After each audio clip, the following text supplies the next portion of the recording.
Let's begin with the story from the NHL. It's reinstating the 5 players acquitted of sexual assault in July. The athletes were members of Canada's World Junior hockey team in 2018. In its announcement today, the league said the players' actions were, quote, deeply troubling and unacceptable, but they can return to the NHL in December if a team signs them. Sarah Galashan joins us now with the latest on this story. Sarah. Yeah, so Ian, well, the Coles notes here are that they can sign as of October 15th, but like you just said, can't actually hit the ice until December, and that's when their suspensions would finally be lifted here. So how does the NHL get to this decision, which we have all been waiting to see what they would say on this? Let's start with who the players are. And these are names that have become familiar to, if not hockey fans, really the Canadian public who've been following this case for now years. But we're talking about Michael McLeod, Alex Formenton, Carter Hart, Dylan Dubé, and Cal Foote. And they had all been playing with NHL teams at some point when news broke in February 2024 that they were going to be charged with a sexual assault that went back to June of 2018. They have spent the better part of the last year and a half in court. All of them had pled not guilty to this alleged sexual assault. And importantly, in July of this summer, all of them were acquitted. Whether or not, though, they could play in the National Hockey League, the NHL, that did remain a question. Remember, the league had, when these initial allegations had surfaced of this sexual assault June 2018, the NHL had said they were launching their own investigation. That investigation was paused when the matter became charges and was criminal, and they allowed the court process to play out. Come July, when we had the judge's decision, what the NHL said was that they wanted to review that decision and take some time to go through it. Today, we've got in their statement from the NHL saying that the events of June 2018, the NHL calls them deeply troubling and unacceptable. And of course, these events were well documented in that court case that played out over 2 months in that court trial. The judge did find them to be not criminal, but what the league said is that they still, what they have learned from this court process, it still did not meet the standard of moral integrity. And this is a very long statement. I'm not going to read the whole thing from the NHL, but they go into some detail about their analysis of what took place in that hotel room. Because remember, it was not that the 5 men denied that there had been sexual activity. What they had denied that it was non-consensual. And the judge did, in the end, side with them.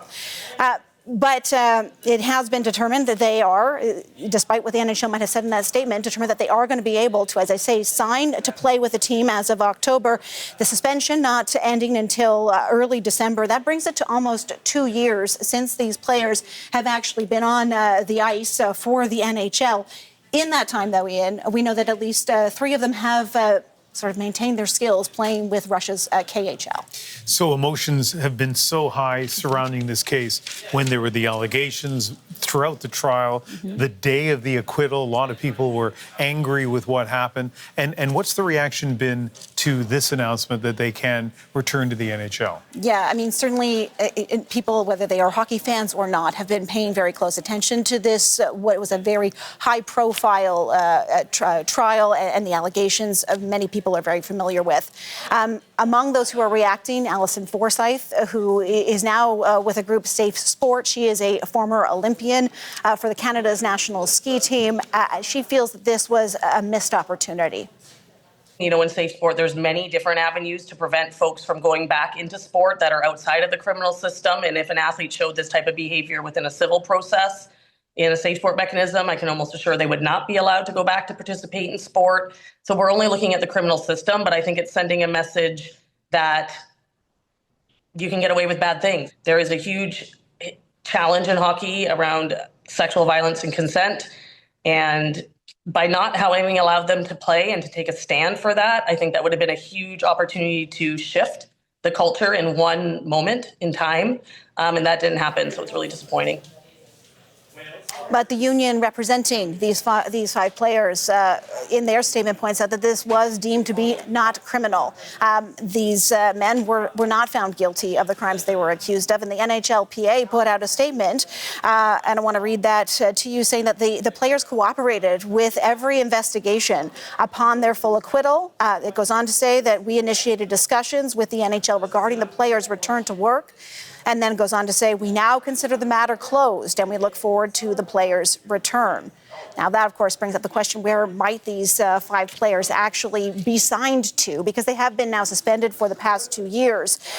Before the charges, Carter Hart was star goalie for the Philadelphia Flyers. McLeod and Foote were playing for the New Jersey Devils. Dubé was on the Calgary Flames, and Alex Formenton at one point had played for the Ottawa Senators. But that's no longer the case. So now they are eligible to play for the NHL, and we will, be watching to see who might sign them. Yeah, no, it's very intriguing, because that is going to be a big hurdle, I think, for teams. As interested as they may be in the hockey talents of these players, are they willing to take on what may be a public relations problem for them? So we'll keep looking for a reaction to this, because this decision only came down, a couple of hours ago. That's right. Okay, Sarah, thank you.